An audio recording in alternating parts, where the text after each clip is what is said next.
The Portland Trail Blazers have won 4 of 5. Damian Lillard continues to go bonkers.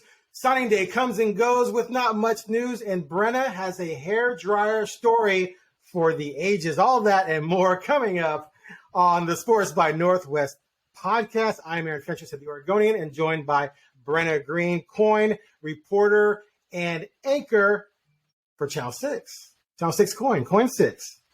You would think I'd know that by now. Anyway, how are you doing? Last week, there was something that was stressing me out. It finally had a full circle moment after the podcast last week, and that's what we're talking about with the hairdryer story, just for people who are like, what in the world is going on? But we wanted them to wonder the whole show. Yeah, exactly. Don't give away anything. No, I'm not. Okay, good. All we're saying is that it has to relate to a certain object that should not stress anyone out ever. But it happened. Happened. There we go. Oh, okay, my also, goodness. we will probably give you our 2 early Super Bowl picks. That's the show today. So, Aaron, how are you doing? I'm doing well. It's just been, very busy. A lot of things been going on the last couple of weeks, mainly with these Blazers, obviously. But we're going to start there, and all of a sudden, they've won 4 out of 5. And so those of us who remained optimistic somewhat, like me, are vindicated, at least for the moment, although I gave them no chance in HELL to win last night. But they did at the Grizzlies, a legitimate West contender. They went in there, won 122-112, and they did so with Nurkic going out in the first quarter, like 3 minutes into it with that calf injury. And then Jeremy Grant goes out in the second quarter with a concussion. Dame goes bonkers again, and they win 4 out of 5. That was their biggest win. I mean, they beat Dallas at home, but that was by far their biggest win since maybe early December. What do you make of this? Can we start thinking that maybe this team is turning it around? Or do we need to see more? I need to see more. The Memphis game is a very good sign, okay? Right. It's a very good sign. I will give them that. I think that's great. But if you look at the other teams that they've beat, the only one that's, really high-level competition is the Jazz, and I don't even know if they're technically, high-level. 500 team, that's, Yeah, no, you're not going to give them credit for Atlanta because Trae Young wasn't there? You're not going to give them credit for Atlanta? Yeah. And that game was closer than it should have been with Trae not playing. I think that's fair. So, did Luka play? He did played the play first in the one, not the second game. one. Right. There we go. Got it. Right. I was like, I think that I know he didn't play in one game, but yeah, okay, there you go. This is a promising, encouraging sign. Do I think that they're not going to make any changes because of it? Absolutely not. I think changes are a-coming, ladies and gents.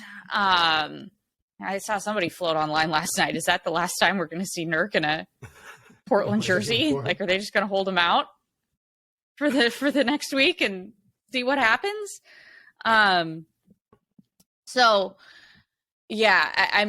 think it's good, but I guess in some ways it's, if they are going to trade Nurkic, hey, you can basically go into Memphis and win without him.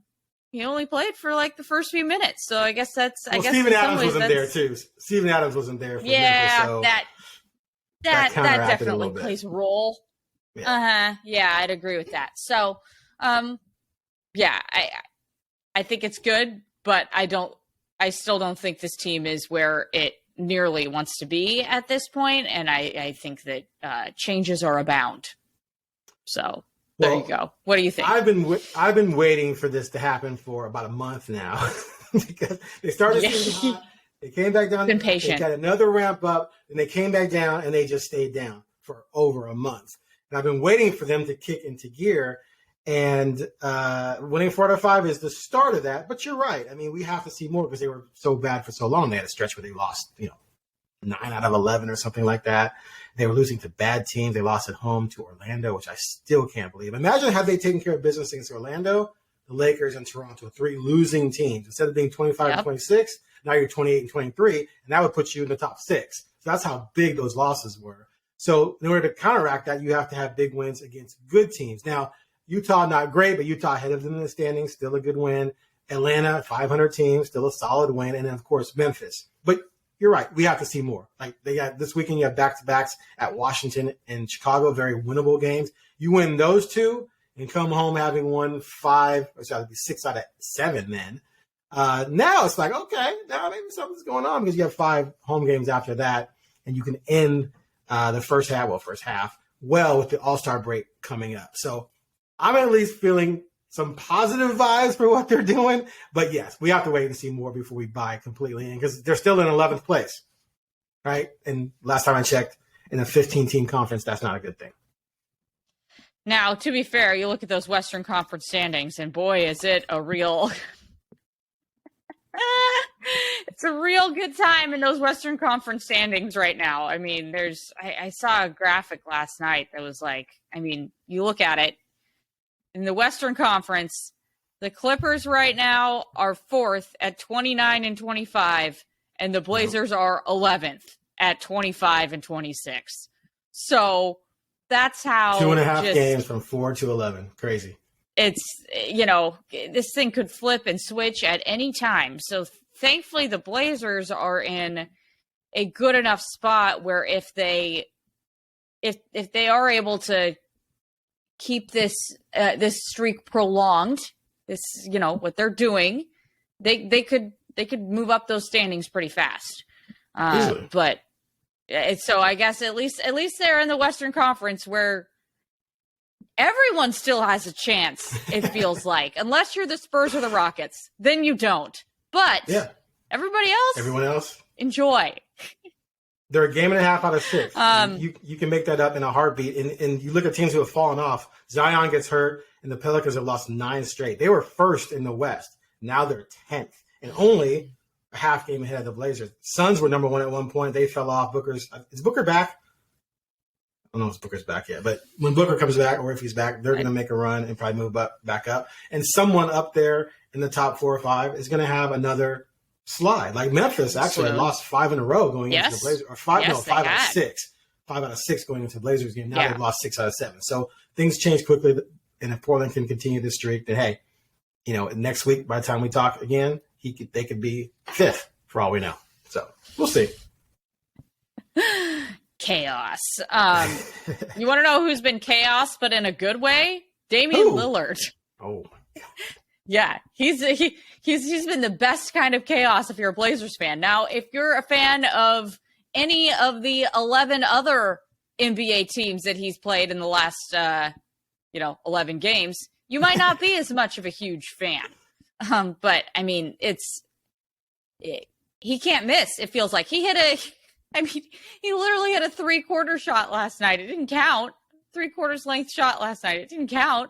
But that's the kind of time he is having right now. He had a very awful stretch there during a lot of the losing where he was pretty mediocre for Damian Lillard, actually for anybody. And I remember there's some fans on Twitter going, he's not playing well anyway, blah, they need to trade him. I'm like, what are you talking about? And you just sort of, even stars go through these ups and downs just like teams do. And you're just sort of waiting for him to catch fire again. And 11 games ago, he began a stretch where he's been averaging 38 points per game. In the last 4 games, he's averaging 43. Obviously, he had that 60-point night.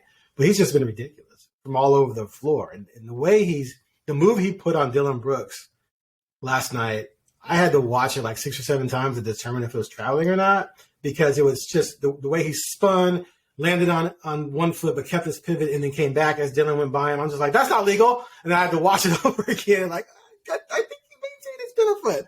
That's how sweet the move was. And then the way he's getting to the basket. And then, of course, his shooting from outside has just been ridiculous. I think he's shooting 45% on threes the last 4 games or something ridiculous like that. But, yeah, he's playing like an MVP, which they have to have him be that kind of guy because this is not a team loaded with a bunch of stars. So he seems determined to put this team on his back when he needs to.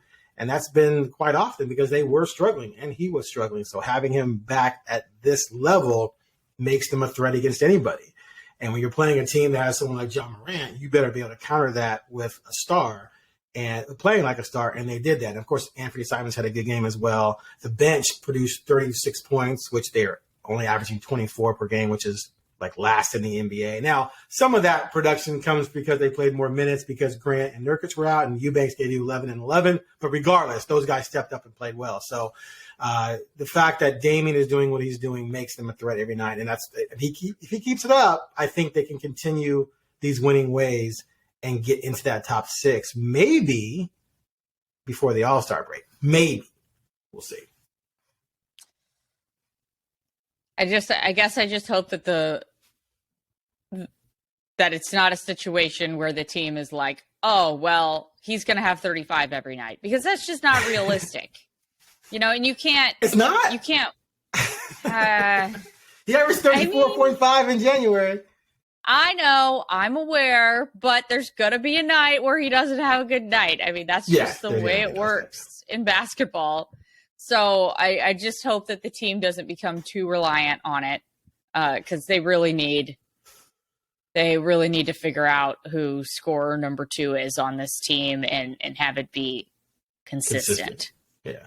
Well, Billups has talked about that, and one of his goals when he took over the franchise a couple years ago was that he didn't want as much of a burden placed on Damian. And he wanted to accomplish that by creating more ball movement, attacking the paint more, getting more paint touches. And so that if Dame takes, a deep 3, it's with 5 seconds on the shot clock, not with 20 seconds on the shot clock. But that has worked and paid off in some respects. Early in the season, Dame wasn't hunting for his shots as much, and they started out 9-3.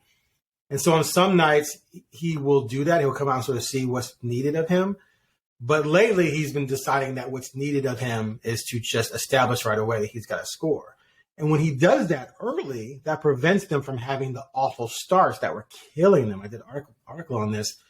They were 5-9 in the month of January. Like, they finished 6-9 after beating Atlanta. And in those 9 losses, they were only averaging 24 points per game in the first quarter and just shooting horribly and then falling behind. Even against bad teams like Detroit, they fell behind early. Orlando, they fell behind early. Detroit, they came back. Orlando, they couldn't.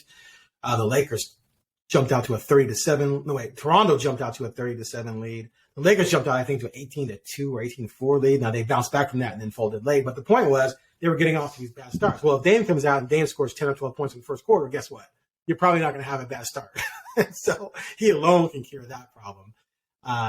But you're right. I mean, they need Anthony obviously has nights like he did last night. Grant has nights. But they've fallen off a little bit in terms of their consistency. They were killing it. When Damian was injured, I think they both averaged right around 28, 29 a game. Like, they really established themselves as like, okay, we can carry the load offensively. But when Dame's in the lineup, there's sort of like unsure which one of those guys is going to have a good night. Usually it's not both. So they do need to try and figure that out, and maybe they'll do that with a trade. Who knows? But, man, Dame's just on fire. You're right. He's not going to average 35 a game the rest of the season. But I bet he averages 30, and I bet he picks his spots where he's going to drop 40s on people. And that's fun. I mean, he's obviously going to make the All-Star game. So, oh yeah. I mean, it's good. It's just good to see Dame back to being Dame. It feels like he's really he made a mention that one of the things that he just never felt like he was 100% the last few seasons, and now he finally feels that way, and you can really see that it's true. It's absolutely the case. He's right. I feel like he's on another level than what he's been in the last few years, and so I'm glad he took that time and got himself right. And I think Blazers fans are happy about that as well. So he warned about it too. He kept telling people, "I know what it's going to look like," because some people wrote him off. And I remember last year, I'm like, it's obvious he doesn't look right. How can we write him off? He's getting old. He was 31. He's not old. Let's see what happens when he fixes this injury. And he warned. He kept saying, "I know what it's going to look like. I know what I'm going to be." And he's that and more. Now, as good as he is, however, he is not going to win you a championship or put you in contention by himself. Not even with Simons and Grant playing at a high level. They need some moves. Personally, trade deadline coming up February 9th. Just get anyone 6'8" or taller who has some athleticism, can play some defense, because this team is just too little. You just see it against certain matchups where, your best player is 6'2", Simons is 6'3", then you're starting Hart at the small forward. He's about a little bit over 6'4". Then you got Peyton coming off the bench at 6'2". Shaden Sharp's listed at 6'5". Finally, he was listed at 6'6" for a while. He's not 6'6". He's 6'4.5". That came out of his own mouth. That's 5 guys in your rotation, 6'4.5" or shorter. Then you get to Winslow, who's out, but he's 6'6". You get to Nasir, who's 6'5". So that's 7 guys in your rotation, 6'6" or smaller. Then you finally get to Grant at 6'8". That gives you impact play. And then you got Nurkic when he's healthy, 6'11". After that, Eubanks is hit or miss at 6'9". Trendon Watford is a youngster. Jabari is a youngster. They're all tall, but if they're playing a bulk of the minutes against veteran guys of the same size, you're just in trouble. So they need guys in the 6'7", 6'8" range who are long, who can defend, who obviously can hit the three. And I know everyone wants those guys. They're not just out there to be picked up, like at a used car lot or something. But this team needs size and length. And the trade deadline is coming up. Everyone's been talking about Josh Hart could be the guy to go because there's a mutual option on his contract. He's making about 12. He's probably going to not pick that up, so he's going to be a free agent. Do you want to pay him 18 to 20 to keep him? I don't know if you do. So they're probably going to maybe look to move him. Some people want Nurkic traded. I don't know if they can trade Nurkic with his contract. He has 3 years left. Who out there really wants him unless you're sweetening it up with some picks? And you're only going to trade him if you get back a center of equal or greater value, but maybe presents a different set of skills. Eubanks, as we saw last night, can do things athletically that Nurkic can't. It kind of changes that dynamic of your offense. But you can't if you play Eubanks for 35 minutes a night, he's going to get exposed against a lot of teams. So can you get someone of that style but better? Who's giving up that guy? Whoever has that guy is probably not giving that guy up, right? So it's kind of a catch-22. But what's your take on what this team needs, and do you think they're going to make a splashy move or just a little tinker move before the deadline on the 9th? I definitely agree with you in terms of the height. It's pretty glaring and obvious, and it just needs to happen. I don't know how you get it. I don't know who you go after, but it's just you got to try. You got to try at the very least to make something happen there. Now, do I expect there to be some huge move that involves the Blazers? No, I do not. Some move that's headlining SportsCenter? No, I don't think so. This franchise has historically never been that, and I don't know why that would change now. So, they were that last year. They were that last year. Oh, wait, they were giving away the guy. Never mind, sorry. Yeah. They were trading away talent, not getting talent. My bad. Go ahead. Yeah. So, I think that is something to, I think historical context is important here. And traditionally, the Blazers have not been that team making a big-time trade. So I think, it would be great if that happened. But I can't, expect that. At this point, I just can't. Unfortunately, the Blazers are also a team that has never made a huge free agent signing. So, what are we gonna do here? Yes. If you're watching on YouTube, my cat just made an appearance.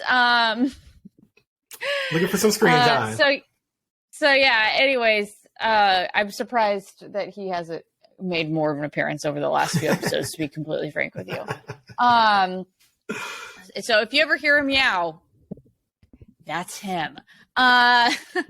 So anyways, yeah, I don't expect anything huge come February 9th, but I hope to be pleasantly surprised.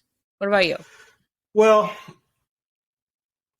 obviously what has to happen is that there has to be a team out there looking to dump a really good player in their contract because they're looking to start over, or they're trying to clear the runway, so to speak, for someone else, sort of like the Blazers did last year when they traded CJ and cleared the runway for Ant, moved that contract. And CJ had $66 million, I think, remaining 2 years ago. And then, of course, they got a pick out of that trade exception. They turned into Grant, et cetera, which worked out because there was a situation where you basically flipped CJ into a 6'8" guy, which is what you need more of. So I keep looking at different teams in the NBA and trying to think, okay, who won is going to give up winning to make a move like that in such a deep draft. And the problem is, like you talked about with the West, there's so many teams still in the mix for the playoffs. Who's really going to bag it? So if someone bags it, they're going to be bagging it a couple games out of the play-in or even a few games out of the playoffs. So how many teams are going to be willing to do that so blatantly? Utah's one that a lot of people think, well, because they came into the season not expecting to win, and then all of a sudden Lauri Markkanen turns into an all-star, right? So do they decide, well, we need to pack it in, we're going to move someone? I don't know, we'll see, but they're not going to move Lauri. He's an all-star caliber player making like $16 million. So I look in the East, and even in the East, there's a greater separation from the top 6 to the 11 through 12, unlike in the West. But, the Bulls are 5 games out of the playoffs, but only a half game out of the play-in. Would they move DeRozan? Would DeRozan fit what Portland needs, or is he just another scorer? Do you even need a scorer? He's not a good defender, so he gives you more scoring, which you don't really need, and he doesn't play defense. Toronto, now the perfect guy out there would be OG. It's OG. 6'7", wing, athletic, who can shoot the three, not elite level, but he can shoot it, and he would definitely improve the defense. I mean, imagine going Dame, Ant, OG, Grant, Nurkic. You're going to be way better defensively. You're going to be way more athletic. But they want a lot. Now, it could literally take Simons, or it could take a package surrounding Sharp. Apparently, the Knicks have 3 first-round picks on the board. I would do that in a heartbeat. Personally, I'm not a big draft pick guy, especially when you're trying to win. Take all my draft picks. Just give me veteran good players who can help me win now. You can have all the draft picks you want. So I would give up 3 first-round picks in a heartbeat. If the Knicks are able to pull that off, good for them. But that, to me, is like the perfect guy because the Raptors are 23-30.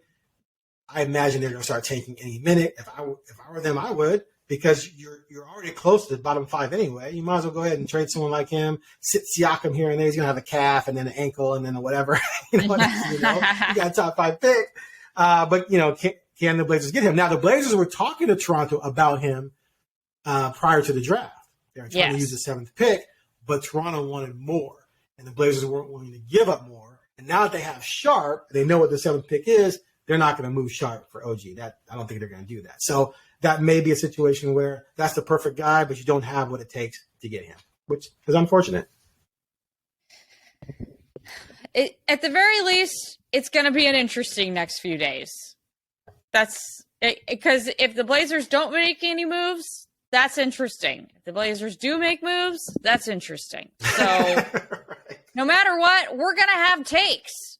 It's just going to depend on what kind of takes we're talking about here. Good or bad, we're going to have takes. You want to know something? That's enough about the Blazers. If you want to know something I don't have much of a take about anymore, February signing day. There's just not much happening, y'all. I literally woke up yesterday and was like, oh yeah, it's signing day. That's a thing. And when it comes to football, almost everybody commits in December now. It's so rare to have a February signing day athlete, to the point where Oregon State did not sign anyone yesterday that was a class of 2023 person. You can talk about transfers if you want to talk about transfers and all that sort of stuff. It's kind of a separate category to me. Oregon did sign one guy yesterday in Roderick Pleasant, DB out of Sarah High School in California. Normally a pretty good high school for football. He's going to play both football and, well, I guess you don't say play track and field, but he's going to be on the track and field team too. And he'd mentioned in the press that was something that really intrigued him about Oregon, was the possibility of playing high-level football and competing on, a historically great track and field team.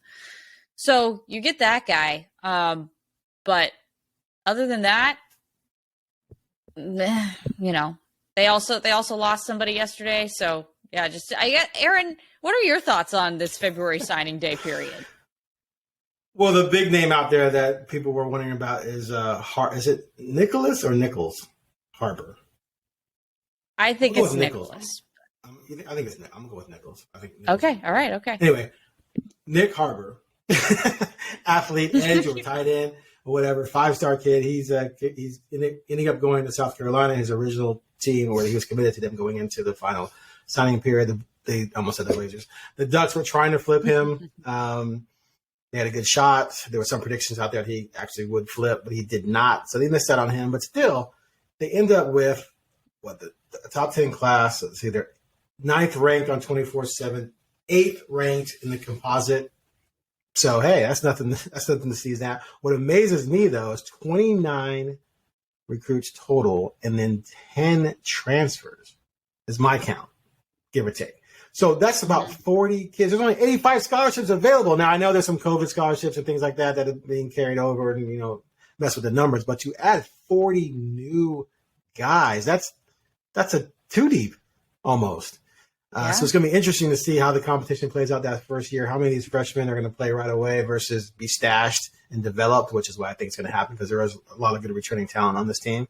But for Dan Lanning's first full recruiting class, the only thing you can really say is that it sucks they lost Dante Moore, the quarterback who flipped to UCLA. That could sting if he turns out to be great, but I'm of the mind that in this day and age of the transfer portal and NIL, that Oregon is going to always be in a good position to go out and steal a proven or semi-proven quarterback, just like they did with Bo Nix last year, and be able to be fine at quarterback regardless of what happens with the high school kids. But still, had they nailed him, now you're looking at maybe a top 5 class, and you have your guaranteed quarterback in the future. I say maybe because Ty Thompson was a 5-star kid and he struggled to see the field. But overall, hey, Dan Lanning, gold star, did a great job.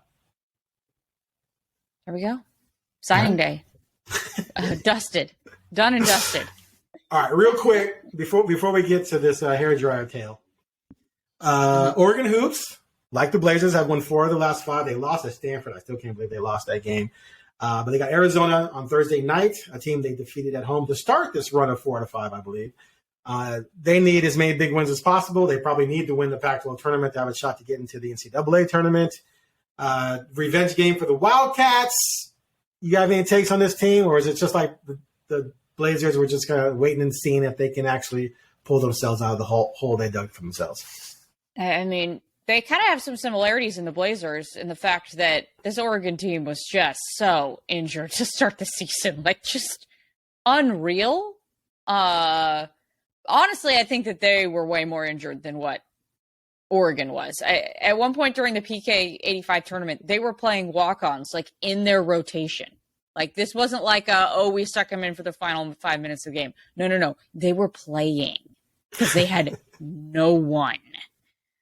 So they're finally back to full-ish health now. So that's good. This Oregon team does not like this Arizona team. That was kind of made a little clear, especially one Kerr Krissa. That was the person that N'Faly Dante had that huge dunk against during the last game that like went pretty viral. And he said post game that Kerr was chirping a little bit. So, he decided to let him know, I guess. So there's no love lost between these two teams. So hopefully it's a fun game in that regard. This Arizona team, I'm sure, is going to come out fired up. I know some people around that program, not that I've talked to them or anything, but, because of the plethora of Gonzaga connections on that team, I know some people around that program, and I can't imagine some of those people were necessarily thrilled about everything about the comments post game. Not that they were inflammatory by any means, but you can create locker room fodder out of them. They were sticking it to him a little bit. Yeah. You can create locker room fodder out of it. Let's put it that way.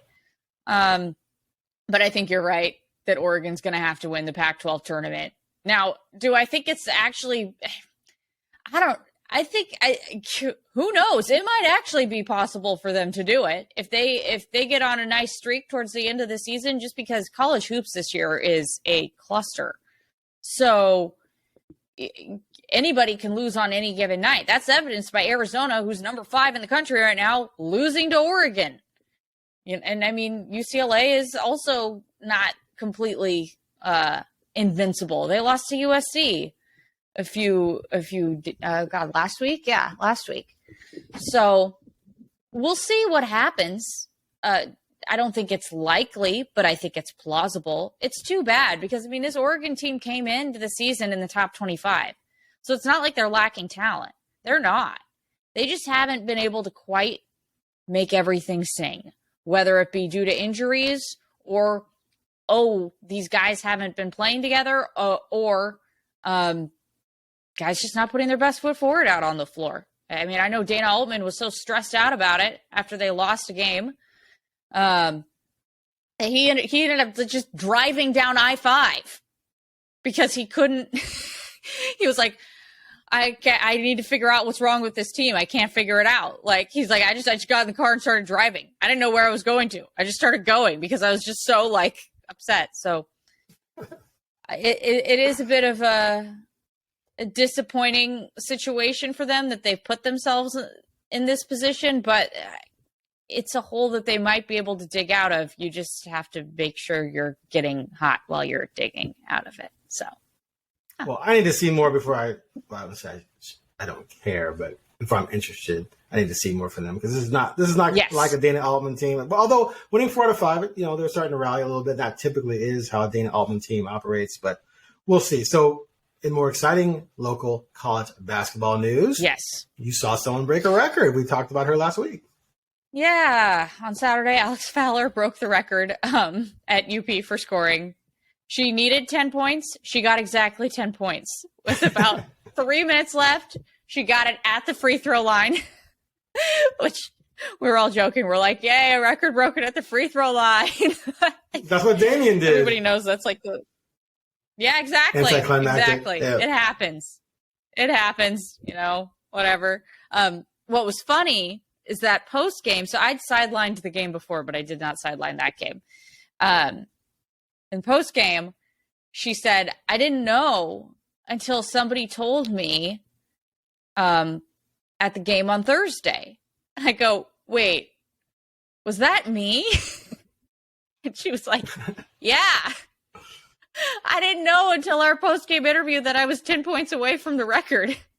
So Alex Fowler wasn't keeping track. So she says she wasn't. I believe her. She was. I mean, if you look back at the interview, you can see that she's kind of like now that I know that, I just thought she was kind of just blown away at like, wow, I'm about to break this record. But now you can see that she's like, oh, I didn't know that. I didn't know it was that close. And she said that she the night before may have overthought it a little bit, which was kind of evident. She didn't have her best game on Saturday.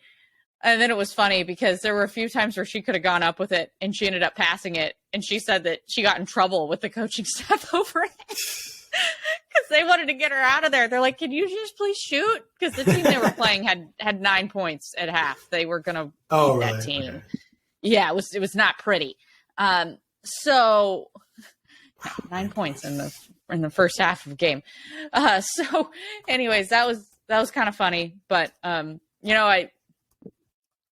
I think if this was a guy at UP, it would probably be getting a little bit more press, to be completely frank with you. But Alex deserves her roses, like I said on the last podcast, and what she's done has been really remarkable. Especially since, as I just touched on, she's not somebody who is constantly looking out for her. She's passing the ball a lot, and she talked about how important that was to her post game. Just being able to remain true to herself and how important it is for her to be somebody who plays defense and someone who can be a good passer and all that sort of thing. I mean, how that's a really important part of her game to her. So yeah, she led the team with 4 assists. Really impressive what she's doing. And what'd you say? I said she led the team with 4 assists that night, even though she had a record on the books. They were 32-9 and half against Loyola Marymount. Wow. Yeah, it was not the most thrilling affair. But yeah, kudos to Alex. And, definitely. She does have another year of eligibility, so she could really blow that record out of the water. She could push that thing out of reach next year. Definitely. Yeah. Oh yeah. If she comes back for another year, nobody's ever going to touch that record. Ever. So. Okay. We'll see what happens. So now let's get to this, oh boy, this dryer story before our Super Bowl. Our two early Super Bowl picks. We want to talk about this dryer. So all I remember you saying last week was that your mom bought you an expensive hairdryer. Yes. Like a few $100, right? Which no, it was more than that. More than that? Yes. All right. If anybody's listening, can you tell your mom my birthday is April 18th? I know, right? So she likes buying expensive gifts. She's never bought me anything this expensive in my life. What was the number? What was the number? Okay, well, that's where part of this gets interesting. So, okay, all right, go ahead. Okay, so first of all, anybody listening to this who actually knows me as a person knows that I would never ask for a hairdryer that is retail $450 for my birthday. I love you, Mom. Thank you for doing that for me. That's very kind of you. Okay. I was completely stunned and a little like, okay, all right, okay, about it. I think maybe a few years before I had mentioned that, oh, those Dyson hair dryers look really nice or something like that. That is the extent of anything I've ever said to her about a Dyson hair dryer. So anyways, I when I get home, I look up what's the return policy on this thing, because I want to use this. About the cash, right? Well, and I'm also like, I want to use this and see like if this actually is worth the money. Okay. So I find out it's a month. So I'm like, all right, great.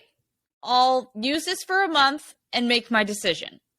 Okay. Well, I used it for a month and I decided this really isn't, this is not $450 special. Okay.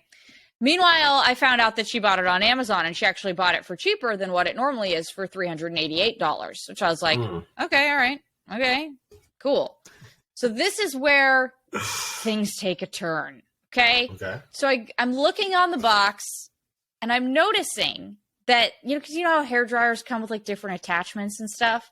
So, no, I don't, but okay. Okay, you wouldn't. Okay, well there you go. There's like different different nozzles that fit on the hair dryer. Okay. And I'm putting everything away. I mean, I kept everything in this box down to like the little twisty ties that that went around the cord when it came in, and I kept it in a very specific part of my room. So I'm like, oh my gosh, one of these attachments that's on the box just isn't in here. This is so weird. And I'm like, okay, did my cat like play with it around the apartment and now I just can't find it anywhere? My apartment is completely clean. What is going on? What is happening? Okay. I spend all night searching my apartment for this attachment. Cannot find it anywhere. I'm freaking out because I'm like, this is a lot of money.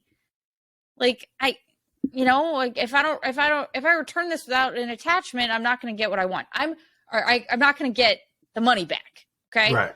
So I got to the point where I was going to drive to a Best Buy in Gresham to buy this attachment to put into the packaging so that I could just send it back still. Because the attachment was $40. I was like, well, whatever, it's fine.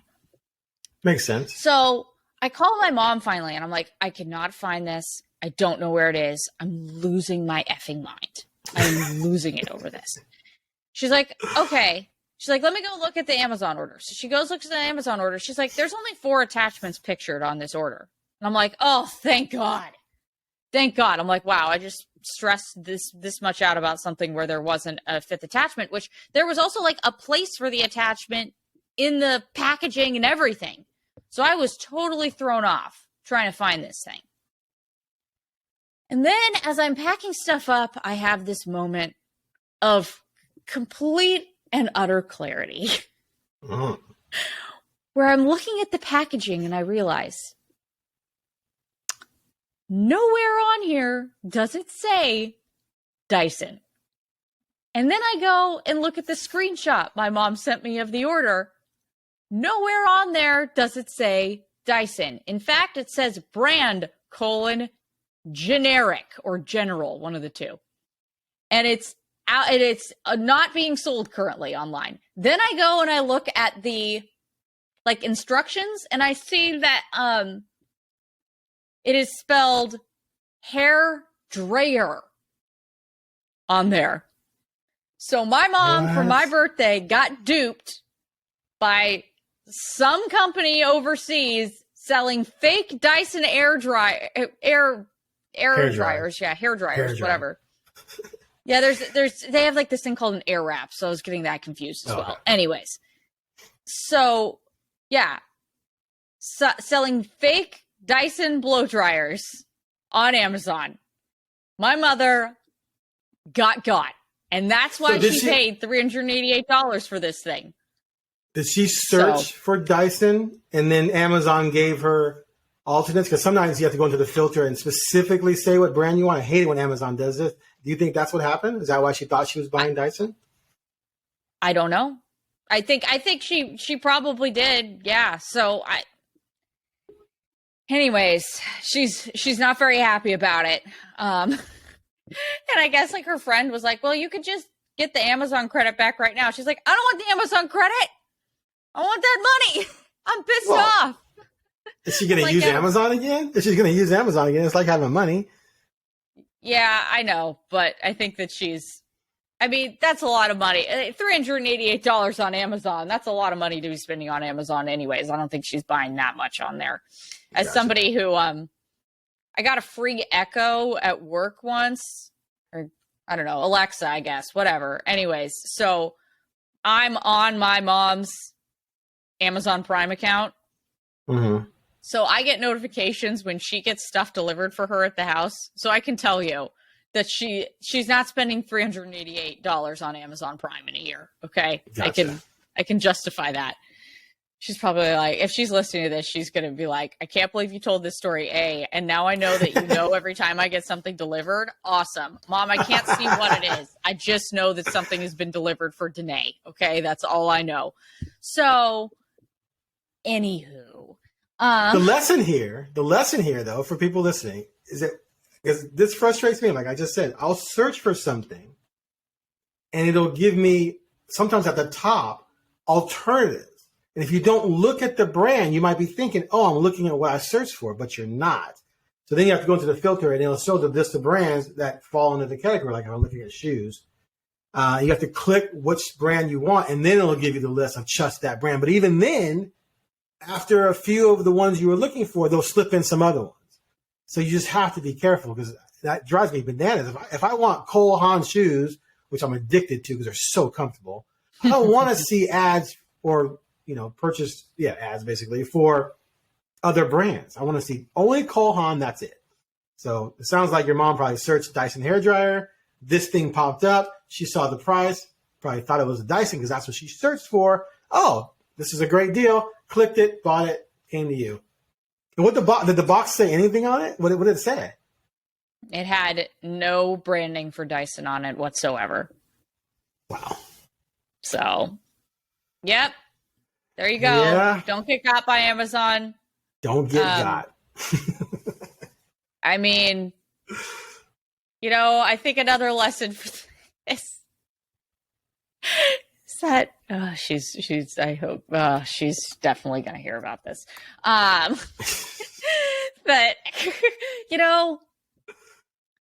if it's not explicitly asked for at that price, maybe we don't.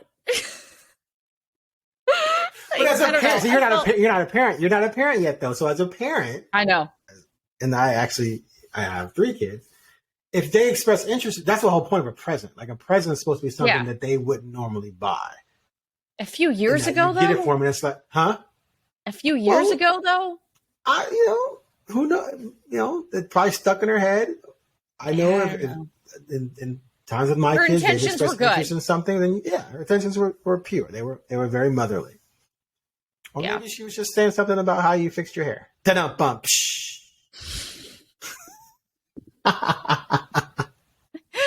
Yeah, I mean, maybe that's it. Maybe it's it.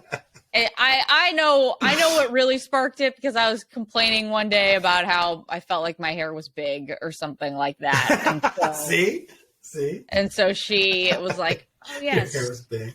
I'll get, whatever. And yeah. So anyways, the best laid plans. Yep. All right, let's close real quick with Super Bowl matchup reaction to the weekend. 2 early Super Bowl picks. We got the Eagles against Kansas City. The Andy Reid Bowl. Andy Reid fired by the Eagles many years ago, then went and won a Super Bowl finally after so many years of coming close with Philadelphia. They were contender almost every year he was there. fell off his final year. They fired him, and then very rarely does a team fire a coach that's successful, hire another coach and then win a Super Bowl. But they did with Peterson and then fired him. And now they're back in the Super Bowl with another coach. Andy Reid won a Super Bowl with Kansas City, and he's back in the Super Bowl for the third time, facing his former team. I can't remember. I used to be a huge Super Bowl aficionado, and I kind of lost my mojo the last 10 years. But I can't remember if a coach has ever gone to the Super Bowl and faced a team that fired them. I can't think of any. So this might be one of a kind. Anyway, what do you think? Well, right now I'm giving Philly the edge. But, I mean, I don't know. I'm a little suspect about that high ankle sprain on Pat Mahomes, okay? He was limping a little bit, but he's going to be better in 2 weeks. Exactly. Yeah. Well, I mean, did he really have a high ankle sprain? Oh, you're going there? Yeah. I don't know, man. He looked a little too good in a way for that, but whatever. Yeah, I think I have to go with Philly right now. They've just been so consistent this year. But okay. I like the Chiefs as well. I think at the very least, I think it's going to be a good game, which is better than the game the Eagles played in on Sunday. Yes, so I'm leaning KC. I think Reed's going to have some stuff dialed up for them, and they got the better quarterback. Hurt is nice, but Mahomes is better. But one thing that struck me watching Mahomes and Burrow go at it again, they played against each other last year in the postseason. It's just how deep and rich the QB talent pool is in the AFC right now. Mahomes, Burrow, Herbert obviously still developing, Lawrence still developing, Josh Allen's already a star. You still got Lamar Jackson, who's had a couple off years, but is a former MVP. Like, wow. I just feel like we're going to see so many great playoff matchups between that group over the next 10 to 12 years. It's going to be fascinating. And that's going to be a hard group for, Herbert to break through on. Like he's got his work cut out for him in that group of quarterbacks to sort of elevate himself to that level and win, when you have to probably 1 year, he might have to go through both or two of those guys to get to the Super Bowl. But, man, the AFC is stacked at quarterback. NFC still has some good quarterbacks, not quite as stacked in terms of the younger set. But, man, I'm excited. I mean, I remember the era of, Marino, Elway, and how they battled it out. So to have an era like that, sort of similar. And, of course, Peyton Manning and Brady and Roethlisberger, that era's gone now. But, yeah, I'm excited for that. So I'm leaning Chiefs right now. In part because I want to see the coach get revenge on the team that fired him. I think that's a great storyline. So, yeah, the new era of quarterbacks is kind of feels like it's officially ushered in with Tom retiring. So this is an exciting time in the NFL, and it's time for some fresh blood. We gotta get Rodgers out of there. Rodgers needs to retire. He's the lone old dude holding on. He's got to go. Yeah. Because he's a Packer, and I'm a Bears fan, so I want him gone. Anyway, we'll have our official Super Bowl picks next week. We'll dive more into it. Blazers big weekend, Washington and Chicago. Then they've got a 5-game homestand starting next week. They got Milwaukee, Golden State, Lakers on that homestand. That's going to be tough. Mm-hmm. Anything else? You got anything else for us? I think we're good. We're all good? All right. Mm-hmm. Thanks for listening to the Sports by Northwest podcast. Please leave us a positive rating and tell your friends, subscribe, etc. And we'll be back next week.